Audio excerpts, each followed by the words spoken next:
구원받은 하나님의 백성은 엄청난 신분을 가지고 있습니다. 왕같은 제사장이요 아름다운 덕을 선전하는 선지자로 세우셨도다. 하루가 시작이 되셔야 됩니다. 그 생각 못하고 먹는 거, 입는 거, 마시는 거 걱정으로 시작되게 하는 것이 사단의 역사인 것입니다. 하나님은 신분, 권세를 주셨습니다. 그런데 이것이 보이지 않았기 때문에 보이는 것에 다 쏟고 성도들이 살아갑니다. 성경은 그리스도를 말씀하시는 겁니다. 우리는 성경을 들고 그리스도로 답을 내지 아니하고 의식주의에 맞춰서 복을 찾으려고 합니다. 그래서 주님이 오시자마자 너희가 생각하는 복, 너희가 생각하는 기도, 너희가 사는 삶이 틀렸다. 그 그리스도가 오셔서 하신 말씀의 주제가 뭔가? 처음부터 하나님의 나라가 임했다고 하셨고 마지막 40일 동안 또 하나님의 나라의 일에 대해서 말씀하셨습니다.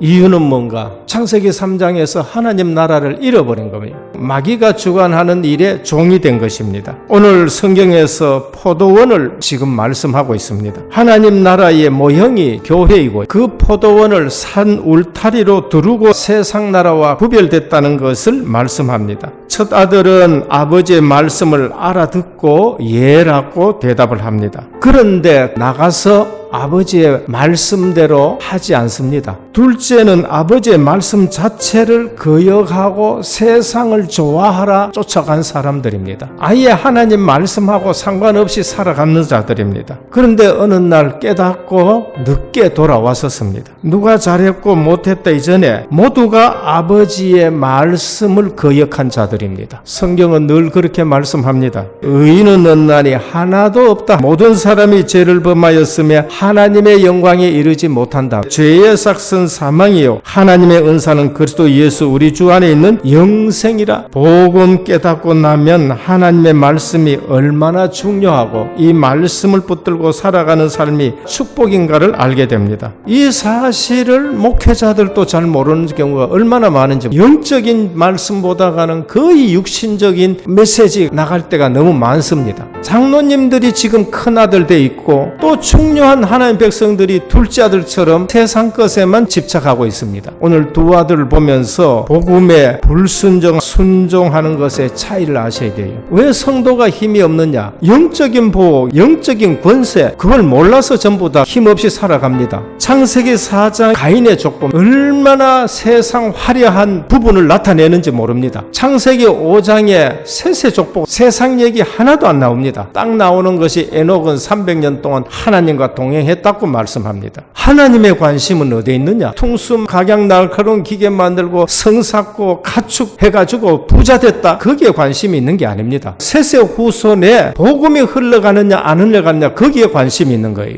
창세기 6장에 와서는 과학, 문명, 음악, 문화 다 발달했는데 전부 홍수에 다 빠져 죽어버린 겁니다. 셋의 후손 중에 노아는 의인이었고 은혜 받았더라. 그 노아가 8식구하고 사는 거예요. 구원받지 못한 세상 사람들은 하나님이 주시는 복음의 불순종, 복음 모르는 교회 생활하는 사람들은 원죄 자체를 모르는 겁니다. 사단의 존재도 모르고 주의 사자들이 어떻게 움직이는지 보좌의 축복, 시공간 초월하는 함 역사를 모르는 거예요. 그러니까 기도를 안 하는 겁니다. 자기 중심 가지고 열심히 해놔놓고 교회 와서 하는 포럼은 전부 육신적인 포럼을 하게 되는 겁니다. 오늘 우리는 구원이 뭔지를 알아야 신앙생활이 제대로 됩니다. 하나님의 말씀 받고서 순종한 소수의 사람들이 있습니다. 교회 와서는 이런 분들을 만나야 돼요. 타락시대입니다. 아벨이 가죽옷의 비밀을 붙들고 피 있는 제사를 드립니다. 네피림시대입니다. 노아가 훌륭한 것이 아니고 120년 동안 방주 지을 수 있는 것은 은혜 받았기 때문에 그렇습니다. 바벨탑 시대입니다. 갈대우에 많은 사람이 있었지만은 소수의 사람 아브라함이 내가 네게 지시할 땅으로 가라 그것 붙들고 움직입니다. 애굽의 노예 시대가 많은 사람들이 죽겠다 끄고 부르짖습니다. 그때 소수의 레위 남자 레위 여자가 피 언약을 모세에게 말했습니다. 그 소수의 사람들이 출애굽의 역사를 일으킵니다. 포로 시대 다 망한다 그래요. 좋은 말 하면 얼마나 좋겠습니까? 그러나 선지자는 좋은 말 하는 사람이 아닙니다. 하나님이 주시는 말씀을 더하지도 빼지도 말고 하셔야 돼요. 또 속 소국 시대 되어버렸어요.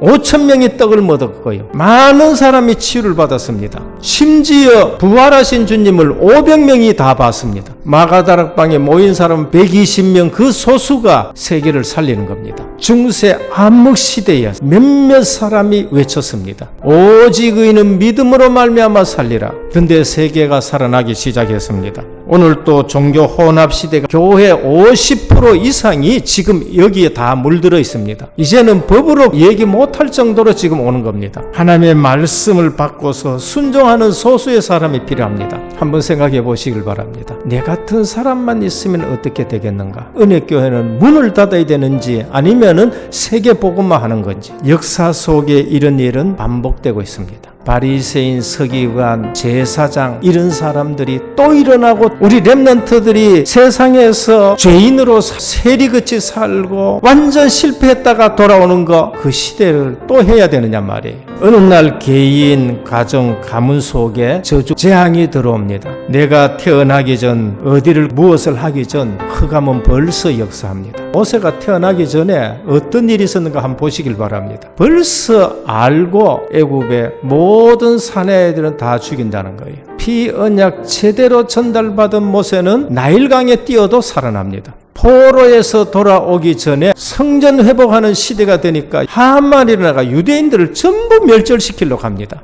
복음 가진 소수 때문에 살아나게 되는 겁니다. 이 피언약을 가지고 있고 복음 가진 사람은 애굽 가면은 애굽을, 바벨론에 가면 바벨론을 살린다니까요. 인간은 하나님을 알 수도 만날 수도 없습니다. 그래서 하나님이 해결하십니다. 여자의 후손을 보낸다. 내가 받은 오직의 복음을 매일 묵상할 수 있다. 세상에 감당치 못하는 사람이 되는 거예요. 우리의 후대들 많이 듣습니다. 그런데 인본 쓰는 거 보여주지 말고 말씀 성취되는 걸 보여줘야 돼요. 그리고 기도 포럼 듣고 전도가 종합적인 축복이라는 것을 듣고 자라나야 됩니다. 성경적 전도 운동, 오직 138, 237, 5천종족 복음 운동에 하나님이 얼마나 역사하고 축복하는가, 그걸 듣고 자라나야 돼요. 오늘 또 70인 제자들이 일어나야 됩니다. 이번 여름 성경학교 수련회 때에 진정한 소수들이 일어나는 수련회가 되기를 바랍니다.